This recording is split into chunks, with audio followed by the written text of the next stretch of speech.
My children have just declared that they're absolutely famished, so I'm going to do them a quick lunch. They both absolutely adore wraps, but rather than just doing a normal ham and salad wrap, I'm going to do a cheese and ham toasted wrap. So all that cheese goes lovely and gooey. All you need for this is some wholemeal wraps. You could use normal wraps, but I try and squeeze in some extra nutrition into the children whenever I can. Some ham, quite simply. I'm doing half a slice of ham because this is quite thick. So I don't need several pieces. I'm also going to put some ready grated cheese on here. This one happens to be mozzarella that I've got in the fridge, but you could easily use some cheddar, or actually you could use some goat's cheese even, just anything that has a nice melting point so that it goes all gooey. So you've got your ham and your cheese. Fold it up from the bottom, fold it in from the side, in from the other side, and in from the top, and you have a little parcel. It doesn't have to be perfect. They're going to eat it so quickly that they won't be judging how perfect your folding skills are. So again, fold up from the bottom, in from one side, in from the other side, and down from the top.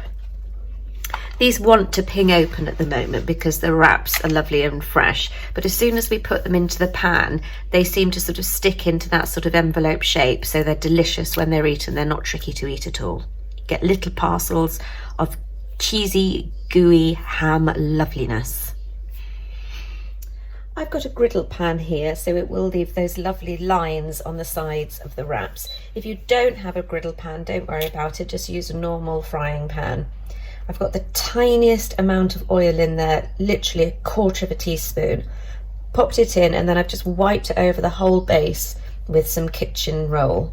So you've got a slight covering, but it doesn't need to be too much by any means. You don't want it coming out all greasy. So I've put this onto quite a high heat to start with. As soon as we start to put the wraps inside, I'm going to lower the temperature because I don't want them to burn. Often you'll get a burnt wrap on the outside and the cheese won't melt on the inside. So we just put it on high.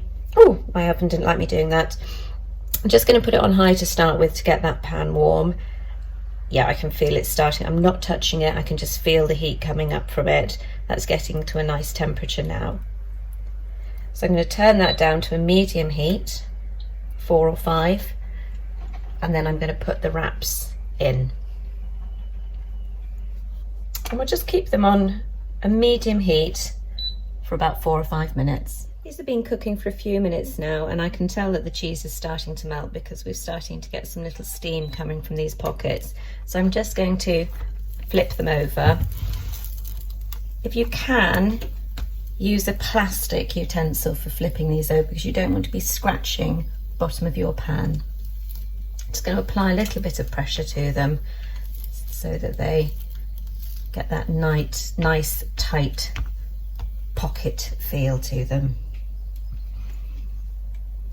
I've just flipped these over again just so we don't get too much sort of burning on one side than the other. It's lovely to have this browning, but you don't want it to get too dark and start to go black because burnt food is really not good for you. Also, it tastes a bit disgusting. I've just got one of the wraps from the pan, so I'm just going to get the other one out now. That looks absolutely delicious. I'm going to cut this one in half so I can hopefully show you how gooey and delicious it is inside. See if we can do this for you. There we go. You can see all that gooey, stringy cheese in there. Oh, lovely. I'm just going to serve that. Oh, that's my oven reminding me that it needs to be switched off fully. I'm just going to serve that alongside some cucumber chunks and a bit of hummus that I had left over from another recipe that I'm doing. Hopefully that will keep the children full for a few hours.